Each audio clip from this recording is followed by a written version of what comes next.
All right, Miles, let's talk Atlanta Falcons here for a little bit. Of course, day one of free agency is in the books, and the Falcons came out storming, made a lot of massive move, Miles. And if all the teams were really aggressive in day one, I think the Falcons had the best day out of any team in the NFL. I think they absolutely crushed it. Yeah, Nick, and as you said, tons of moves, a lot of big time moves, and I think, like you said, they're all really good moves. It's going to be really hard to choose, but Falcons fans, we want to know in the comments below what has been your favorite move so far this offseason. It could even be a cut, a trade, a signing, whatever the case may be. Let us know what your favorite move has been this far during the offseason. But Nick, let's go ahead and go over what Atlanta has done. Yeah, Miles, you and I talked a little bit about certain rules teams need to follow to be successful in the free agency period as they're looking to rebuild their rosters and head in the right direction. And one of the first moves, it's kind of a golden rule throughout the entire NFL. If you have a quarterback on his rookie deal, you overspend to give him help on the offensive side of the ball. You look at the Jacksonville Jaguars last offseason, great example of this. Trevor Lawrence, young guy, rookie quarterback, rookie deal. They overspend, according to the experts, surround him with some guys on offensive line, some playmakers, and lo and behold, they find themselves winning the division and winning a playoff game. The formula works, and the Atlanta Falcons, to their credit, follow that exact same formula. According to Pro Football Talk, they've re-signed Chris Lindstrom, an outstanding guard, to a 5-year, $105 million deal. Although Lindstrom is an all-pro, he's a really nice player. That sounds a little bit pricey for an offensive lineman, just at face value. But Ritter's on the rookie deal. Makes sense to overspend. They weren't done there yet, addressing the offensive side of the ball. They also traded for Jonnu Smith from the New England Patriots. This guy was, of course, a favorite of Arthur Smith's back in the Tennessee Titans. Jonnu Smith, that is, never really fit in with the New England Patriots offense. But he has a lot of physical tools. Arthur Smith has a history of knowing how to use them. Jonnu Smith had his best years with the Tennessee Titans. Again, overpaying a little bit, potentially. Jonnu Smith has a pretty big contract over the next 2 years relative to his production. But still, obviously, you have that rookie deal, rookie quarterback. It makes sense to overpay to surround him with playmakers. And then the other big rule I've got, Miles, before I hand it over to get your thoughts on the first two things here, is that if you have a position of weakness, if you have a real weakness on your roster, go after it aggressively. Solve it as soon as you can. Otherwise, it hangs over your offseason. You have to figure out whether you're going to trade up in the draft, trade multiple times in the draft, pick multiple guys, in certain different draft spots to try and address the position, trade for different guys, whatever, just overhangs the entire roster. And everyone knows the back end of the Falcons team is a huge weakness.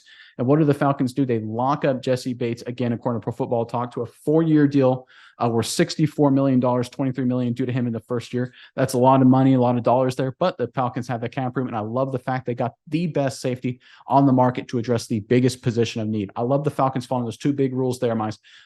They got the rookie deal, rookie quarterback, surround him with offensive guys. Don't be afraid to overspend. And number two, if you have a weakness, go out and address it aggressively. I love what Atlanta has done day one of free agency, Miles. Yeah, Nick. And the best part about all of this is when Atlanta came into free agency, we knew they had a big budget to go out and get players. Yeah. And you always feel like the teams that don't aggressively spend a large amount of cap space, it doesn't give you a good feeling inside. You're like, did we do everything we could have done?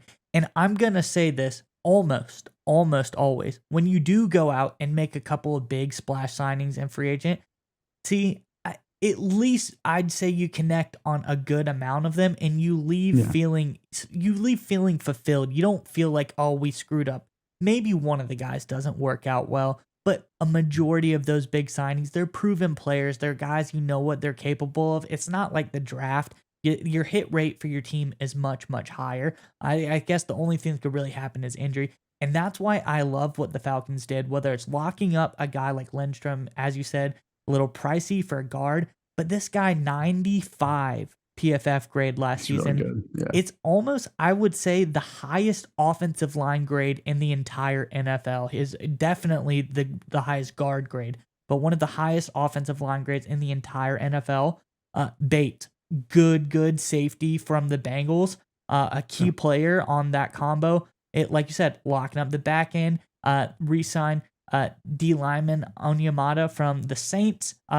Grady Jarrett couldn't do it all on his own. They got the young guy in Ebiketie, add another piece to that defensive line. Looks really talented. And Nick, what is better than one, elite level athlete at tight end than two?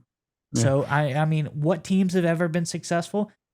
The name's taboo to say right now, but you think Gronkowski, Aaron Hernandez, those were some pretty potent offenses. So I like what I'm seeing from the Falcons. This offense that was very powerful last year, gets a little bit of an upgrade. And I think maybe they add a couple more pieces through the draft, and this Falcons team is looking very, very, very good. Yeah, Miles. And one thing you brought up, the Onyemata signing, I think that's a sneaky great move, because I love moves that, they help you, of course, but they ding a key division rival, right? Because Onyemata is kind of an underrated player on that Saints front, did a lot of the dirty work. People didn't really talk about him as much, but was really a nice player for New Orleans. So obviously picking him up off away from the Saints hurts a division rival, and it helps the Falcons too. So they get a double whammy there. But all in all, an outstanding day for Atlanta, and credit to Fontenot and Arthur Smith and the whole crew there. Great job day one of free agency.